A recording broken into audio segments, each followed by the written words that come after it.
کسی نے کہا ہے نا عورت کی سب سے بڑی دشمن کون ہے؟ عورت ہے. یہ بالکل صحیح کہا ہے, بالکل صحیح کہا. میں نے یہاں تک دیکھا ہے کہ گھر میں بیٹی پیدا ہو رہی ہے, باپ کو کوئی تکلیف نہیں ہو رہی, ماں کو رونا آ رہا ہے کہ بیٹی کیوں پیدا ہو گئی. عجیب دماغ ہے یار تم لوگوں کا, کیا ہو گیا تمہیں؟ بچی پیدا ہوئی اس میں کیا ہوتا ہے؟ صحت مند پیدا ہوئی, شکر ادا کرو. اور جس کہ نبی نے یہ بشارت دی ہو کہ 3 بچیوں کی کفالت کرنے والا اس کے لیے جنت کی ضمانت لیتا ہوں, اس کو تو خوش ہونا چاہیے بھائی. ہمارے پاس ہے کیا آخرت کے لیے؟ اور بگڑنے کا امکان بیٹیوں کا زیادہ ہوتا ہے بیٹوں کا. بیٹوں کا تو بیٹیاں تو بالغ ہوئی رخصت کرو, سسرال کی ذمہ داری ہے, آپ کی ذمہ داری ختم, بیٹے کی ذمہ داری تو ختم ہی نہیں ہوتی. بیٹی تو بلوغت تک باپ کی ذمہ داری ہے, اس بلوغت کے بعد جیسے ہی اچھا رشتہ آئے آپ نے کیا کرنا ہے؟ رخصت کر دینا. وہ الگ بات ہے آپ نہیں کر رہے تو پھر آپ نے اپنے لیے ایک مصیبت کھڑی کی ہوئی ہے. جو ہے نا دیر سے شادیاں کرتے ہیں اس میں بچیاں بگڑ بھی جاتی ہیں. بعض دفعہ کیا ہوتا ہے کہ آپ کا اتنا خرچہ ہو جاتا ہے مہنگائی کے دور میں, فائدہ کون اٹھا رہا ہوتا ہے؟ سسرال اٹھا رہا ہوتا ہے. تو یہ سب آپ کو مہنگے پڑ رہے ہوتے ہیں. وجہ اس کی ہے کہ آپ پورے اسلام کو فالو نہیں کر رہے, آپ آدھے اسلام کو فالو کر رہے ہو کہ بیٹیاں پالنا سنت ہے, اس کو فالو نہیں کر رہے کہ بالغ ہونے کے بعد ان کی شادی کرنا بھی سنت ہے. تو وہ اس لیے آپ نے خود ٹینشنیں پالی ہوئی ہیں.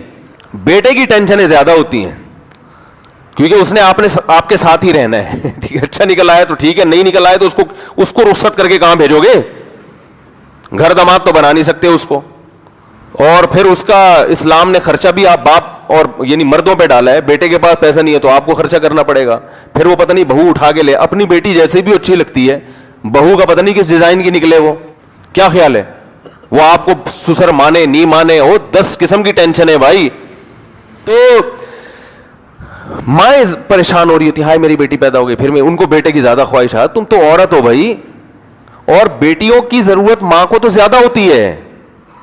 ماں کی جو دکھ درد کی باتیں ہیں, جو اپنی چیزیں شیئر کر سکتی ہے, وہ بیٹوں کے ساتھ نہیں کر سکتی, وہ بیٹیوں کے ساتھ کر سکتی ہے. بیٹوں کے ساتھ تو ایک حجاب ہوتا ہے, ایک حیا کا پردہ ہوتا ہے. سارے دکھڑے اپنی بیٹیوں کے ساتھ سے, بڑھاپے میں بیٹیاں کام آتی ہیں. بیٹے تو 10 میں 1 آدھ ہوتے ہیں جو کام آتے ہیں, 99 تو بگڑ رہے ہیں آج کل بھائی.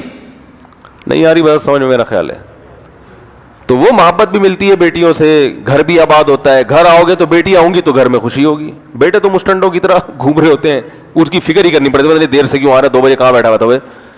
یہی ہوتا ہے نا, کیا کر رہا ہے, تمیز سے بات نہیں کر رہا ہوتا کبھی. تو بڑے بہت خوش قسمت لوگ ہوتے ہیں جن کو آج کل کوئی اچھا بچہ مل جائے, بہت مشکل سے ملتے ہیں. لیکن پھر ان بیٹوں کو, ان جیسے نالائقوں کو, آپ کے علاوہ کی بات کر رہا ہوں, پھر آپ فیل کریں گے, نالائق ملتے ہیں پھر بھی کیا کہتے ہیں, ہمیں کیا چاہیے؟ بیٹے چاہیے. اتنے نالائق قسم کے بیٹے دیکھ کے بھی تمہاری خواہش کیا ہے؟ بیٹے ہی چاہیے تمہیں. حرص والا دل بدل دے